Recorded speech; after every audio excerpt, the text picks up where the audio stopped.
ವಿಘ್ನರಾಜ ವಿಶುದ್ಧವಾಣಿ ವಿಶಿಷ್ಟ ವಿಷ್ಣು ವಿಶೇಷ ಶಂಕರ ವಾಯು ಜಲ ಗಗನ ಅನಲ ಅಣು ಓಂಕಾರ ಬ್ರಹ್ಮಾಂಡ ಆದಿಮಧ್ಯ ಅಂತದ ವ್ಯಾಪ್ತಕ್ಕೆ ಸಚ್ಚಿತ್ ಆನಂದ ಆತ್ಮಜ್ಞಾನಕ್ಕೆ ರೂಪು ನೂರರ ಶುದ್ಧ ಚೈತನ್ಯಕ್ಕೆ ನಮೋ ನಮಃ. ಭಗವದ್ಗೀತಾ ಜ್ಞಾನ ಯಜ್ಞ ಪಿಪಾಸುಗಳೇ, ಎರಡು ದೃಶ್ಯಧ್ವನಿ ಚಕ್ರದಲ್ಲಿ ನಾವು ಭಗವದ್ಗೀತೆಯ ಒಂದು ವಿಹಂಗ ಮನೋಟವನ್ನು ನೋಡಬೇಕು ಅನ್ನುವ ಅಪೇಕ್ಷೆಯಿಂದ ಈ ಒಂದು ಪ್ರಯತ್ನವನ್ನು ಪಟ್ಟಿದ್ದೇವೆ ಅಂತ ಈಗಾಗಲೇ ನಾನು ಮೊದಲನೆಯ ಚಕ್ರದಲ್ಲಿ ಸವಿವರವಾಗಿ ಚರ್ಚೆ ಮಾಡಿದ್ದೇನೆ.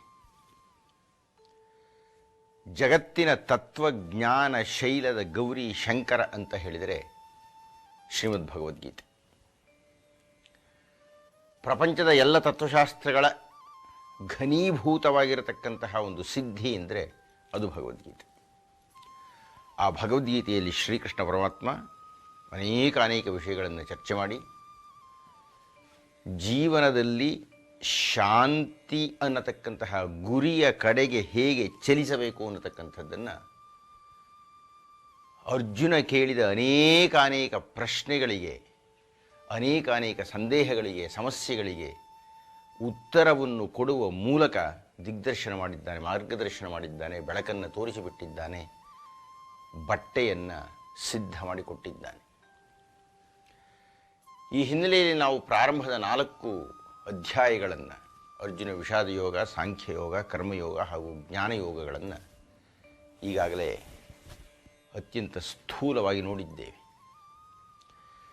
ಇನ್ನು ಮುಂದಿನ ಅಧ್ಯಾಯಗಳನ್ನು 14 ಅಧ್ಯಾಯಗಳ ಒಂದು ಸ್ಥೂಲ ದರ್ಶನವನ್ನು ಈಗ ಮಾಡೋದಕ್ಕೆ ಸಿದ್ಧರಾಗಿದ್ದೇವೆ.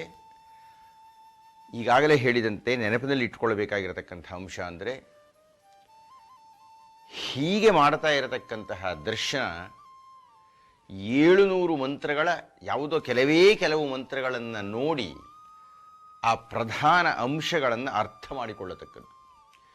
ಹೀಗಾಗಿ ಉಳಿದ 1 ಗಂಟೆಗಳ ಕಾಲ ನಾವು ಭಗವದ್ಗೀತೆಯ 14 ಅಧ್ಯಾಯಗಳ ಅತ್ಯಂತ ಸ್ಥೂಲ ದರ್ಶನ, ಒಂದೊಂದು ಅಧ್ಯಾಯದಿಂದ 1 ಅಥವಾ 2 ಮಂತ್ರಗಳನ್ನು ಮಾತ್ರ ತೆಗೆದುಕೊಂಡು ದರ್ಶನ ಮಾಡಲಿದ್ದೇವೆ. 5ನೆಯ ಅಧ್ಯಾಯದ ಹೆಸರು ಕರ್ಮ ಸನ್ಯಾಸ ಯೋಗ ಅಂತ. ಶ್ರೀಕೃಷ್ಣ ಈ ಯೋಗದಲ್ಲಿ ಸಾಮಾನ್ಯವಾಗಿ ಮನುಷ್ಯರು ಯಾವ ರೀತಿಯಲ್ಲಿ ಎಡವತಾ ಇದ್ದಾರೆ, ಯಾವ ಕಾರಣಗಳಿಂದಾಗಿ ಕಷ್ಟಗಳನ್ನು ಅನುಭವಿಸ್ತಾ ಇದ್ದಾರೆ ಅನ್ನತಕ್ಕಂಥ ಪ್ರಧಾನವಾದ ಒಂದು ವಿಷಯವನ್ನು ಕುರಿತು ಚರ್ಚೆ ಮಾಡ್ತಾನೆ. ಸಾಮಾನ್ಯವಾಗಿ ನಮ್ಮಲ್ಲಿ ಏನು ಮಾಡ್ತೀವಿ ಅಂದರೆ, ನಾವು ಯಾವುದೋ ನಂಬಿರತಕ್ಕಂಥ ಒಂದು ಸಿದ್ಧಾಂತ, ಅದು ಶ್ರೇಷ್ಠವಾದದ್ದು, ಅದನ್ನು ನಾವು ಅನುಸರಿಸ್ತಾ ಇದ್ದೇವೆ. ಅದರಲ್ಲಿಯೇ ನಾವು ಯಾವುದೋ ಒಂದು ಸಿದ್ಧಿಯನ್ನು ಕಾಣ್ತೀವಿ, ಅದು ನಮಗೆ ಅನಿವಾರ್ಯ, ಅವಶ್ಯ, ಅತಿ ಪ್ರಧಾನ, ಅನನ್ಯ, ಅಸದೃಶ. ಇಲ್ಲಿ ತನಕ ಸಮಸ್ಯೆ ಇಲ್ಲ. ಆದರೆ ನಮ್ಮ ಜಗತ್ತಿನಲ್ಲಿ ನಾನು ಯೋಚನೆ ಮಾಡಿದಂತೆಯೇ ಎಲ್ಲರೂ ಯೋಚನೆ ಮಾಡಬೇಕು ಅಂತ ಯಾಕೆ ಅಂದುಕೋಬೇಕಾಗಿದೆ ನಾನು? ಹಾಗೆ ಅಂದುಕೊಳ್ಳದೆ ಇರುವುದರಿಂದಲೇ ನಮ್ಮಲ್ಲಿ ಹಲವಾರು ತಾತ್ವಿಕ ಶಾಖೆಗಳು ಆರಂಭ ಆಯಿತು. ಹಾಗೆ ಪ್ರಪಂಚದಲ್ಲೂ ಬೇರೆ ಬೇರೆ ಶಾಖೆಗಳು ಬಂದಿದೆ. ಶಿವಗಂಗೆಯ ಬೆಟ್ಟವನ್ನು ನೋಡಿದರೆ ಒಂದೊಂದು ದಿಕ್ಕಿನಿಂದ ನೋಡಿದರೆ ಒಂದೊಂದು ಆಕಾರದಲ್ಲಿ ಕಾಣುತ್ತೆ. ಇದು ಆ 4 ದಿಕ್ಕುಗಳ ದರ್ಶನವೂ ಸತ್ಯವೇ. ಯಾವುದೋ ಒಂದು ದರ್ಶನವನ್ನು ಹಿಡಿದು ಇದೇ ಸತ್ಯ, ಇದನ್ನು ಬಿಟ್ಟರೆ ಮಿಕ್ಕಿದ್ದೆಲ್ಲ ಸುಳ್ಳು ಅನ್ನತಕ್ಕಂತಹ ಮಾನಸಿಕ ಸ್ಥಿತಿ ನಮ್ಮದಾಗಬಾರದು. ಆದರೆ ಸಾಮಾನ್ಯವಾಗಿ ನಾವು ಹಾಗಾಗಿಬಿಟ್ಟಿರ್ತೀವಿ. ಆದ್ದರಿಂದ ಏನಾಗುತ್ತೆ, ನಾವು ನಂಬಿರತಕ್ಕಂತಹ ಸಿದ್ಧಾಂತವೇ ಶ್ರೇಷ್ಠ ಅಂತ ಹೇಳುವ ತನಕ ಇಲ್ಲದ ಸಮಸ್ಯೆ, ನಮ್ಮ ಶ್ರೇಷ್ಠವಾಗಿರುವ ಸಿದ್ಧಾಂತದ ಮುಂದೆ ನಿಮ್ಮ ಸಿದ್ಧಾಂತ ಚಿಕ್ಕದು ಅಂತಾಗಿಬಿಡುತ್ತೆ, ಪುಟ್ಟದು ಅಂತಾಗುತ್ತೆ. ಹೀಗಾಗಿಯೇ ನಮ್ಮಲ್ಲಿ ಕಲಹಗಳು ಜಾಸ್ತಿ ಆಯಿತು. ನಾವು ದೊಡ್ಡವರು, ನೀವು ಚಿಕ್ಕವರು, ನಾವು ದೊಡ್ಡವರು, ನೀವು ಚಿಕ್ಕವರು ಅನ್ನತಕ್ಕಂಥದ್ದು. ಇದು ಎಲ್ಲ ಕಾಲದಲ್ಲಿಯೂ ಇರತಕ್ಕಂಥದ್ದೇ. ಯಾಕೆಂದರೆ ಪ್ರತಿ ಕಾಲದಲ್ಲಿಯೂ ಅನೇಕ ಸಿದ್ಧಾಂತಗಳಿರ್ತದೆ.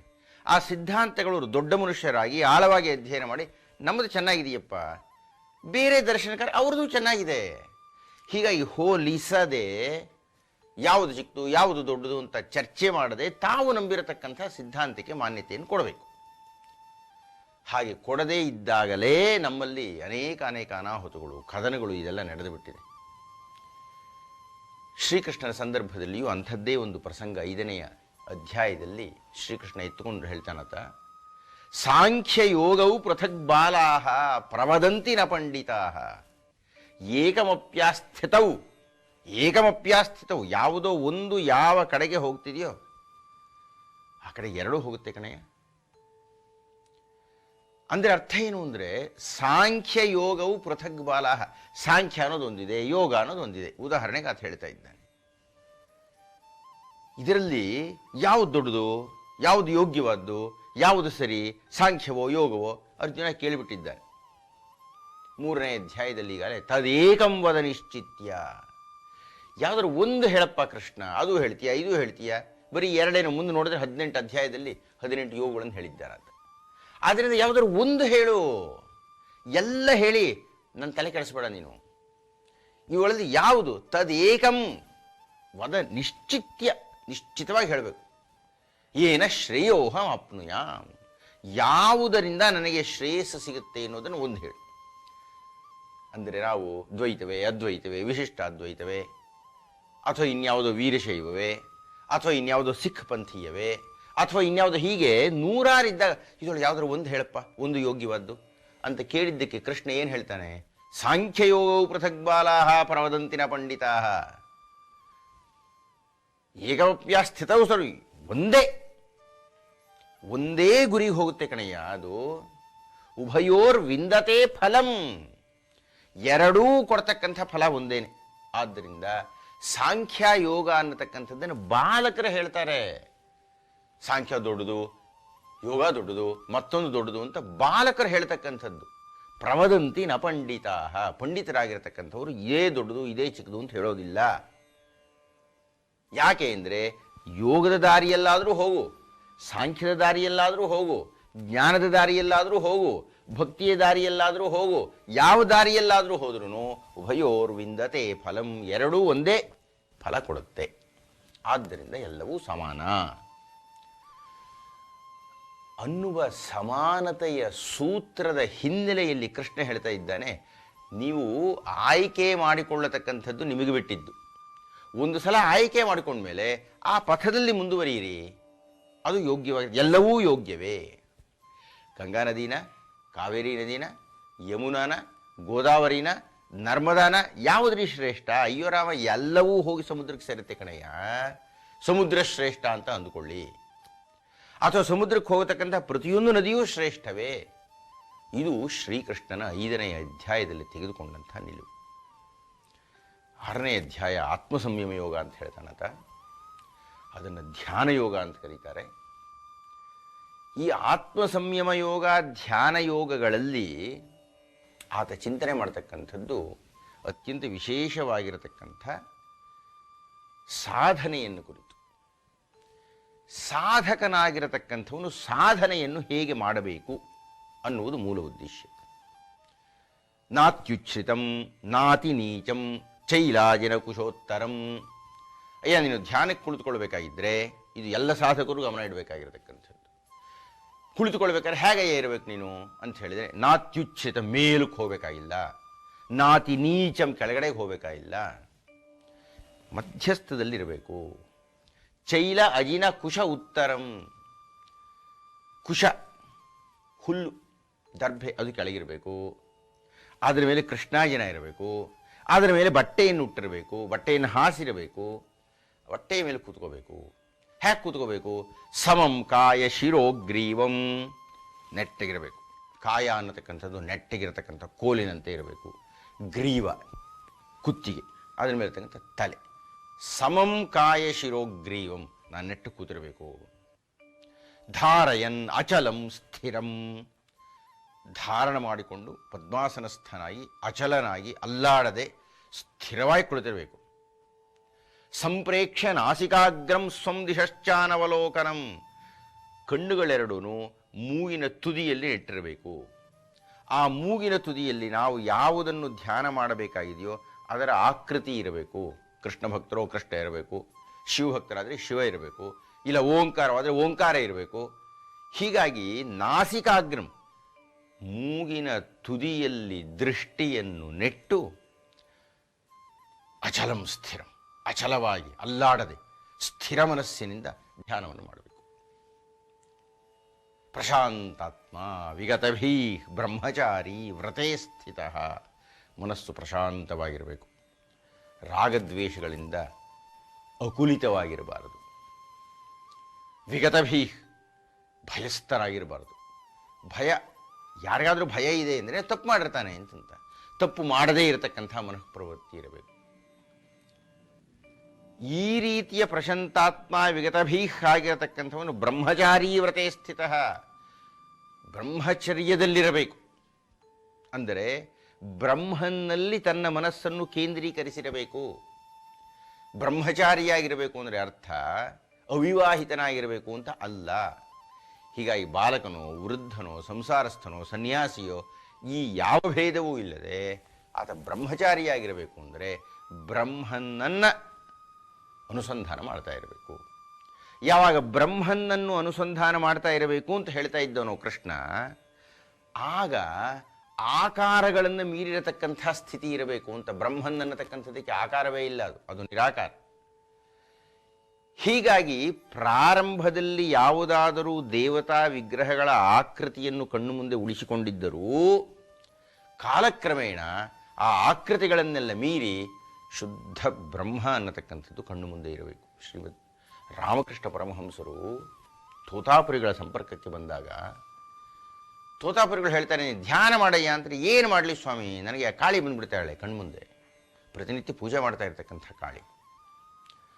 ಆಕೃತಿನ ಹೊಡೆದಾಕು ಅಂತಾರೆ ಅವರು. ಬಿಡು, ಬರ್ತಾನೆ ಇದ್ದಾಳಲ್ಲ, ಏನು ಮಾಡಲಿ? ಅದಕ್ಕೆ ಅವ್ರು ಹೇಳ್ತಾರೆ, ನಿನ್ನ ಮೂಲವಾಗಿರತಕ್ಕಂಥ ಹೆಸರು ಗದಾಧರ ಅಂತ, ಆ ಗದೆ ತಗೋ, ಆ ಗದೆ ತಗೊಂಡು ಆ ಕಾಳಿ ಬಂದರೆ ಹೊಡಿ ಅವಳನ್ನ. ಅಂದರೆ ಆಕೃತಿಗಳನ್ನೆಲ್ಲ ಕಳಿಸಿಬಿಡಬೇಕು ನೀವು. ನಿರಾಕಾರ ಸಚ್ಚಿದಾನಂದ ಸ್ವರೂಪವನ್ನು ಕಣ್ಣು ಮುಂದೆ ಇಟ್ಕೊಂಡಿರಬೇಕು. ಕೃಷ್ಣನ ಅಪೇಕ್ಷೆ. 7ನೇ ಅಧ್ಯಾಯ ಜ್ಞಾನ ವಿಜ್ಞಾನ ಯೋಗ ಅನ್ನತಕ್ಕಂಥದ್ದು. ಜ್ಞಾನಯೋಗವನ್ನು ನಾವು 4ನೇ ಅಧ್ಯಾಯದಲ್ಲಿ ಚಿಂತನೆ ಮಾಡಿದ್ದೇವೆ. ಇದು ಕೇವಲ ಜ್ಞಾನವಷ್ಟೇ ಅಲ್ರಿ, ಅದು ವಿಶೇಷವಾಗಿರತಕ್ಕ ಜ್ಞಾನ. ಜ್ಞಾನ ವಿಜ್ಞಾನ ಯೋಗ. ಈ ವಿಶೇಷವಾಗಿರತಕ್ಕಂಥ ಜ್ಞಾನ ಯಾವುದಯ್ಯ ಅಂದರೆ ಬಹಳಷ್ಟು ಚರ್ಚೆ ಮಾಡ್ತಾನೆ ಶ್ರೀಕೃಷ್ಣ. ಅದರೊಳಗೆ ಒಂದು ಶ್ಲೋಕವನ್ನು ನೋಡೋಣ. ಯೋ ಯೋ ಯಾಂ ಯಾಂ ತನುಂ ಭಕ್ತಃ ಶ್ರದ್ಧೆಯ ಅರ್ಚಿತುಂ ಇಚ್ಛತಿ ತಸ್ಯ ತಸ್ಯ ಅಚಲಾಂ ಶ್ರದ್ಧಾಂ ತಾಂ ಏವ ವಿದಧಾಮ್ಯಹಂ. ಬಹಳಷ್ಟು ಜನರಿಗೆ ಈ ಗೊಂದಲ ಉಂಟು. ನಾವು ಯಾವುದೋ ಒಂದು ಪಥದಲ್ಲಿ ಹೋಗ್ತಾ ಇದ್ದೇವೆ, ಅದು ಸರಿಯೋ ತಪ್ಪೋ? ಅಥವಾ ಇನ್ಯಾರೋ ಬಹಳ ಹೆಚ್ಚು ಮಂದಿ ಅನುಯಾಯಿಗಳಿರತಕ್ಕಂಥದ್ದು ಒಂದು ಪಥ ಇರುತ್ತೆ, ಹೆಚ್ಚು ಸಿರಿವಂತಿಕೆ ಇರತಕ್ಕಂಥ ಯಾವುದೋ ಒಂದು ಮಠ ಇರ್ತದೆ, ಅಥವಾ ಹೆಚ್ಚು ಜ್ಞಾನ ಇರತಕ್ಕಂಥ ಒಂದಷ್ಟು ಪ್ರಭೇದ ಇರ್ತದೆ.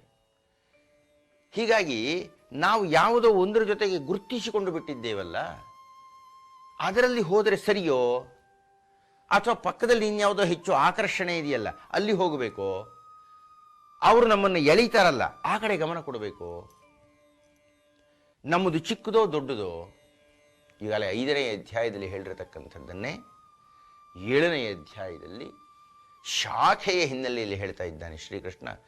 ಯೋ ಯೋ ಯಾಂ ಯಾಂ ತನುಂ ಭಕ್ತಃ ಶ್ರದ್ಧೆಯ ಅರ್ಚಿತುಂ ಇಚ್ಛಸಿ. ಭಕ್ತನಾಗಿರತಕ್ಕಂಥವನು ಯಾವ ಯಾವ ಆಕಾರಗಳನ್ನು ಕುರಿತು ಪೂಜೆ ಮಾಡ್ತಾ ಇದ್ದಾನೆಯೋ, ಯಾವ ಯಾವ ಚಿಂತನೆಗಳಲ್ಲಿ ಶ್ರದ್ಧೆಯ ಅರ್ಚಿತುಂ ಇಚ್ಛತಿ, ಶ್ರದ್ಧಾಪೂರ್ವಕವಾಗಿ ಪೂಜೆ ಮಾಡ್ತಾ ಇದ್ದರೆ ಅವನು ಯಾವುದಾದ್ರು ಮಾರ್ಗದಲ್ಲಿರಲಿ, ತಸ್ಯ ತಸ್ಯ ಅಚಲಾಂ ಶ್ರದ್ಧಾಂ ತಾಮೇವ ವಿದಧಾಮ್ಯಹಂ. ಅವನು ಯಾವ ಯಾವ ಆಕಾರದಲ್ಲಿಯೋ, ಯಾವ ಯಾವ ಯೋಚನೆಯಲ್ಲಿಯೋ, ಯಾವ ಯಾವ ಸಿದ್ಧಾಂತದಲ್ಲಿಯೋ, ಯಾವ ಯಾವ ಆದರ್ಶದಲ್ಲಿಯೋ ಏನನ್ನ ತಾನು ಮನಸ್ಸಿನಲ್ಲಿ ಕೇಂದ್ರೀಕರಿಸಿಕೊಂಡಿದ್ದಾನೆ, ಪೂಜೆ ಮಾಡ್ತಾ ಇದ್ದಾನೆ, ಅರ್ಚನೆ ಮಾಡ್ತಾ ಇದ್ದಾನೆ, ಅದನ್ನೇ ನಾನು ಬೆಂಬಲಿಸುತ್ತೇನೆ.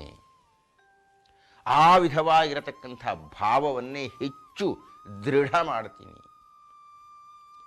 ಕಾತ್ಯಾಯನಿಯ ಭಕ್ತನಾಗಿರತಕ್ಕಂಥವನ ಮನಸ್ಸಿನಲ್ಲಿ ಕಾತ್ಯಾಯನಿಯೇ ಶ್ರೇಷ್ಠ ಅನ್ನುವುದನ್ನು ನಾನೇ ಮಾಡ್ತೀನಿ. ಗಣಪತಿಯನ್ನು ಪ್ರಧಾನವಾಗಿಟ್ಕೊಂಡಿರತಕ್ಕಂಥವನಿಗೆ ಗಣಪತಿಯ ಬಗ್ಗೆಯೇ ಒಲವು ತೋರಿಸ್ತೀನಿ ನಾನು. ಶ್ರೀಕೃಷ್ಣನನ್ನು ಇಷ್ಟಪಟ್ಟರೆ ಶ್ರೀಕೃಷ್ಣನ ಬಗ್ಗೆನೇ ನಾನು ಬೆಲೆ ಕೊಡ್ತೀನಿ.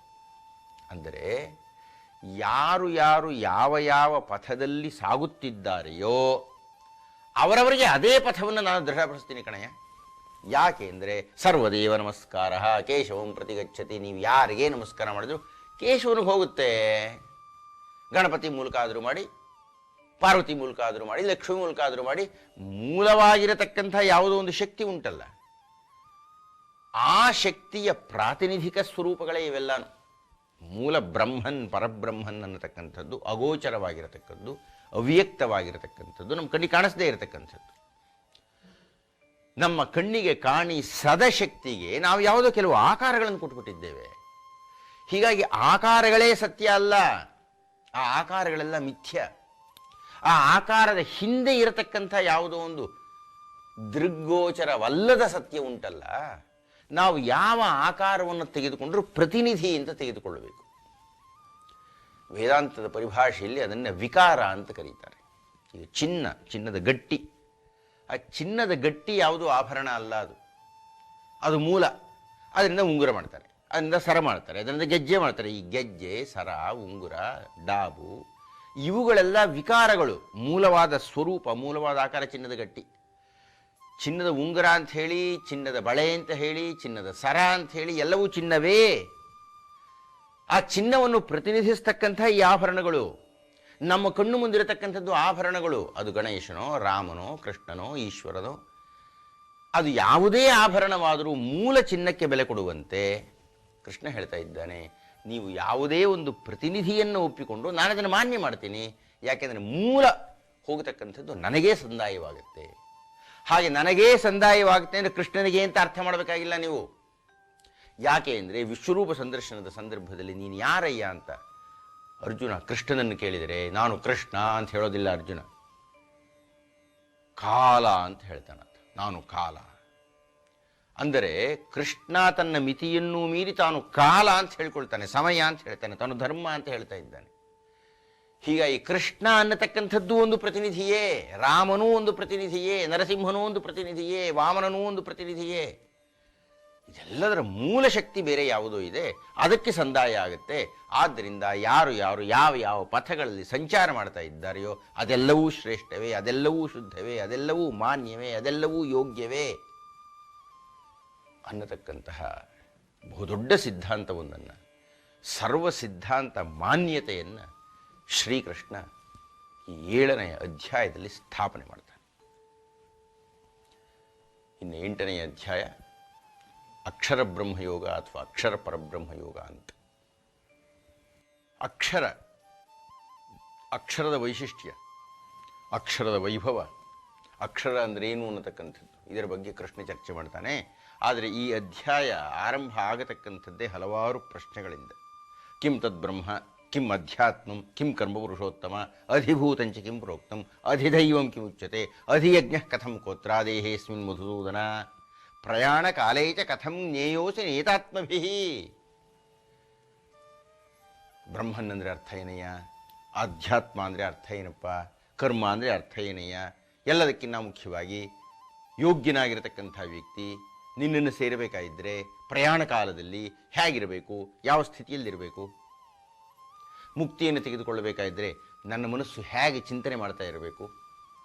6 ಪ್ರಶ್ನೆಗಳನ್ನು ಅರ್ಜುನ ಕೇಳ್ತಾನೆ ಕೃಷ್ಣನಿಗೆ 8ನೇ ಅಧ್ಯಾಯದಲ್ಲಿ. ಅಕ್ಷರಂ ಬ್ರಹ್ಮ ಪರಮಂ, ಕೃಷ್ಣ ಕೊಡ್ತಕ್ಕಂಥ ಉತ್ತರ ಬಹಳ ಅದ್ಭುತವಾಗಿರತಕ್ಕಂಥ ಉತ್ತರ. ಅದು ಮೂಲಭೂತವಾಗಿರತಕ್ಕಂಥ ಸಿದ್ಧಾಂತವನ್ನು ಸ್ಥಾಪನೆ ಮಾಡತಕ್ಕಂಥದ್ದು. ಅಕ್ಷರಂ ಬ್ರಹ್ಮ ಪರಮಂ ಸ್ವಭಾವೋ ಅಧ್ಯಾತ್ಮ ಉಚ್ಯತೆ. ಬ್ರಹ್ಮನ್ ಅಂದರೆ ಏನಯ್ಯ ಅಂದರೆ, ಪರಬ್ರಹ್ಮನ್ ಅಂದರೆ ಏನಯ್ಯ ಅಂದರೆ ಅದು ಅಕ್ಷರ.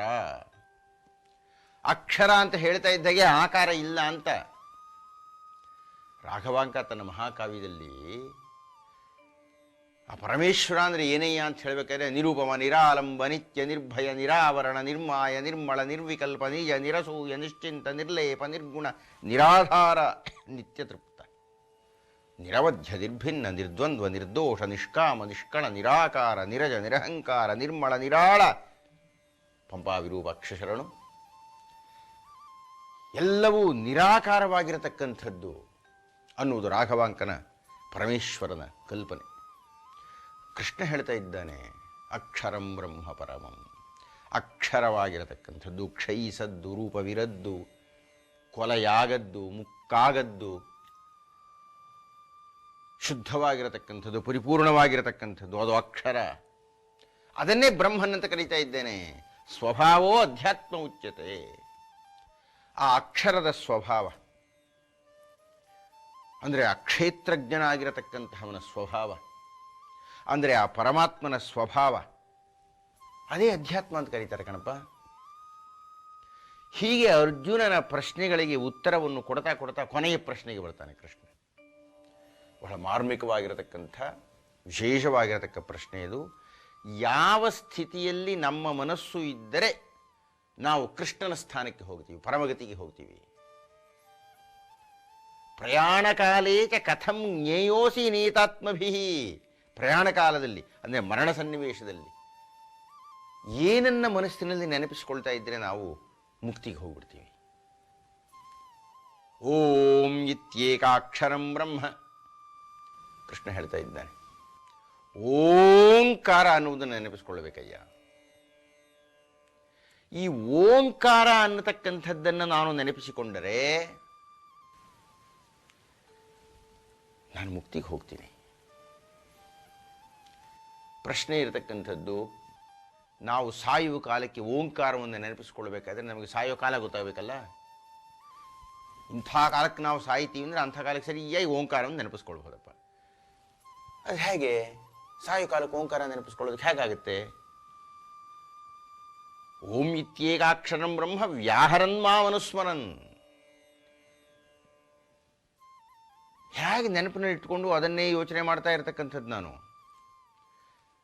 ಬಹಳ ಸರಳವಾದ ಉತ್ತರ ಏನಪ್ಪ ಅಂದರೆ, ಸಾಯುವ ಕಾಲ ಯಾವಾಗ ನಮಗೆ ಗೊತ್ತಾಗುವುದಿಲ್ಲವೋ, ಸಾಯುವ ಕಾಲ ಗೊತ್ತಾಗದೇ ಇರೋದರಿಂದ ಆವಾಗ ಓಂಕಾರವನ್ನು ನೆನಪಿಸ್ಕೊಳ್ಳೋಕೆ ಆಗೋದಿಲ್ಲವೋ, ಸರಳವಾದ ಉಪಾಯ ಅಂದರೆ ನಾವು ಯಾವಾಗಲೂ ಓಂಕಾರವನ್ನು ಹೇಳ್ತಾ ಇದ್ದರೆ ಸಾಯೋ ಕಾಲದಲ್ಲೂ ಓಂಕಾರ ಹೇಳ್ಬಿಡ್ತೀವಿ. ಆದ್ದರಿಂದ ನಾವು ಸದಾ ಓಂಕಾರ ಸ್ಮರಣೆಯಲ್ಲಿ ಇರಬೇಕು. ಇದಕ್ಕೆ ಮತ್ತೆ ಮತ್ತೆ ನನಗೆ ನೆನಪಿಗೆ ಬರತಕ್ಕಂಥದ್ದು ಮಹಾತ್ಮ ಗಾಂಧೀಜಿಯವರೇ. ಅವರು ಸದಾ ರಾಮ ರಾಮ ರಾಮ ರಾಮ ರಾಮ ರಾಮ ಅಂತ ಇದ್ದರು. ಹೀಗೆ ಸಾಯೋ ಕಾಲದಲ್ಲಿ ರಾಮ್ ಅಂತ ಅವ್ರ ಬಾಯಿನಿಂದ ಬಂತು.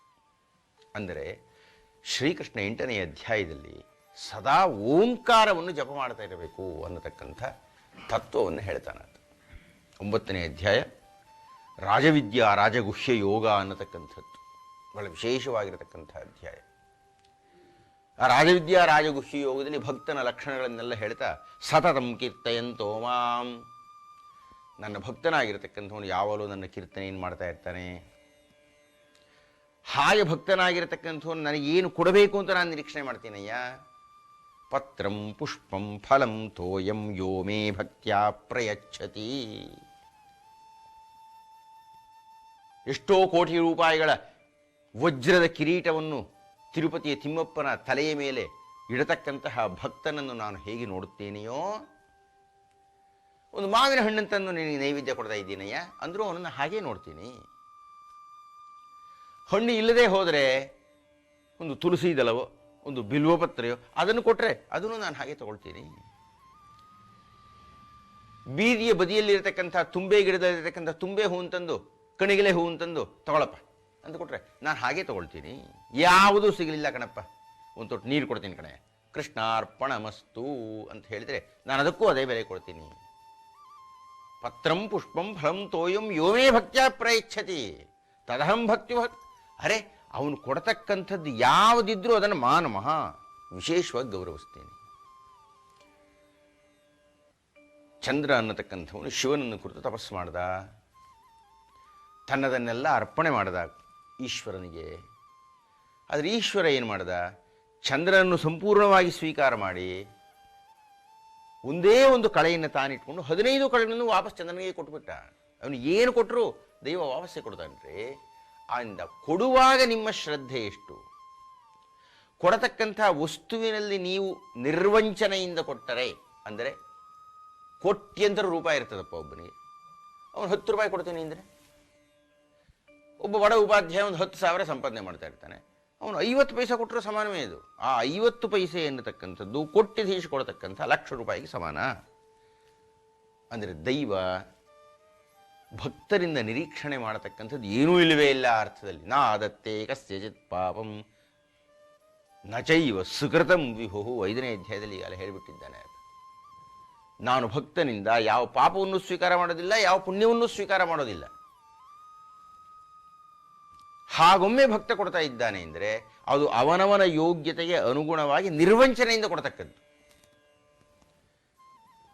ಬಡವನಾಗಿರತಕ್ಕಂಥವನು ಕೊಡತಕ್ಕಂಥ ಒಂದು ತೊಟ್ಟು ನೀರಿಗೆ, ಶ್ರೀಮಂತನಾಗಿರತಕ್ಕಂಥವನು ಕೊಡತಕ್ಕಂಥ ಷಡ್ರಸೋಪೇತವಾಗಿರತಕ್ಕಂಥ ಭೋಜನಕ್ಕೆ ವ್ಯತ್ಯಾಸ ಇಲ್ಲ, ಎರಡೂ ಸಮಾನವೇ ಅನ್ನುವ ಮಹಾತತ್ವವೊಂದನ್ನು 9ನೇ ಅಧ್ಯಾಯದಲ್ಲಿ ಶ್ರೀಕೃಷ್ಣ ಹೇಳ್ತಾನೆ. 10ನೇ ಅಧ್ಯಾಯ ವಿಭೂತಿ ಯೋಗ ಅಂತ. ಅರ್ಜುನ ಕೇಳ್ತಾ ಇದ್ದಾನೆ, ಕಥಂ ವಿದ್ಯಾಮಹಂ, ಅಯ್ಯ ಕೃಷ್ಣ, ನಿನ್ನನ್ನು ನಾನು ಹೇಗೆ ಯಾವ ರೂಪದಲ್ಲಿ ನೋಡಬೇಕು? ನೀನು ನೋಡಿದರೆ ಎಲ್ಲ ಕಡೆ ಇದ್ದೇನೆ, ಅಣುರೇಣು ತಳಕಾಷ್ಟಗಳಲ್ಲಿಯೂ ನಾನು ಇದ್ದೇನೆ ಅಂತ ಹೇಳ್ಬಿಟ್ಟಿದ್ದೀಯ. ಎಲ್ಲೆಲ್ಲೂ ನೀನಿದ್ದರೆ ನನಗೆ ಕಾಣಿಸ್ಬೇಕಲ್ಲಪ್ಪ. ನೀನು ಯಾವ ಆಕಾರದಲ್ಲಿ, ಯಾವ ಶಕ್ತಿಯಲ್ಲಿ, ಹೇಗೆ, ಎಲ್ಲಿ ಇದ್ದೀಯೇ ಅನ್ನತಕ್ಕಂಥದ್ದನ್ನು ನನಗೆ ಹೇಳು. ತ್ವಾಂ ಸದಾ ಪರಿಚಿಂತೆಯ, ನಿನ್ನನ್ನು ಯಾವಾಗಲೂ ಅವನು ಚಿಂತನೆ ಮಾಡಬೇಕಾದ್ರೆ ನೀವು ಯಾವ ರೂಪದಲ್ಲಿರ್ತೀಯ? ಅದಕ್ಕೆ ಕೃಷ್ಣ ಹೇಳಿದ, ವೇದಾನಾಂ ಸಾಮವೇದೋಸ್ಮಿ ದೇವಾನಾಮಸ್ಮಿ ವಾಸವಃ. ನೋಡಯ್ಯ, ವೇದಗಳು ಅಂತ ತೊಗೊಂಡು ನಾನು ಸಾಮವೇದ, ನಾನು ಬೇರೆ ವೇದದಲ್ಲಿ ಇಲ್ಲ ಅಂತಂತಲ್ಲ, ಆದರೆ ಸಾಮವೇದದಲ್ಲಿ ನಾನು ಜಾಸ್ತಿ ಕಾಣಿಸ್ತೀನಿ. ಮೃಗಗಳು ಅಂತ ತೊಗೊಂಡ್ರೆ ಮೃಗರಾಜನಾಗಿ ಕಾಣಿಸ್ತೀನಿ. ನಕ್ಷತ್ರಗಳನ್ನು ನೋಡ್ತಾ ನಾನು ಚಂದ್ರನಾಗಿ ಕಾಣಿಸ್ತೀನಿ.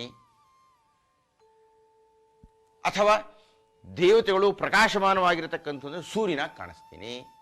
ಮರಗಳಲ್ಲೆಲ್ಲ ಶ್ರೀಗಂಧವಾಗಿ ಕಾಣಿಸ್ತೀನಿ. ಪಕ್ಷಿಗಳಲ್ಲೆಲ್ಲ ಗರುಡನಾಗಿ ಕಾಣಿಸ್ತೀನಿ. ಒಂದು ಮಾತು ಹೇಳ್ತೀನಪ್ಪ ಅರ್ಜುನ, ಯದ್ಯದ್ವಿಭೂತಿ ಮತ್ಸತ್ವಂ ಶ್ರೀಮದೂರ್ಜಿತಮೇವವಾ.